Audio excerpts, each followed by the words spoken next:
هل تصدق أن نفايات طبية مشعة تنقل سرا من الجزائر إلى إيران لتستخدم في تصنيع قنابل قاتلة؟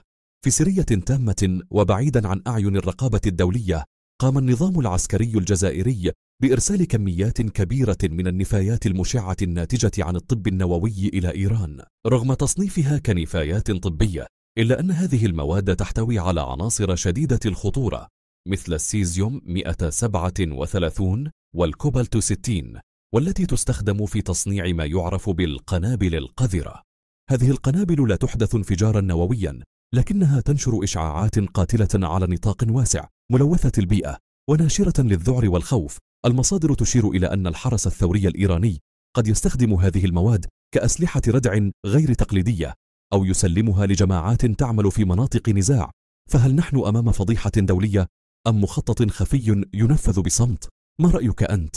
هل تعتقد أن هناك تعاونا سريا بين الجزائر وإيران في مجال الأسلحة الإشعاعية؟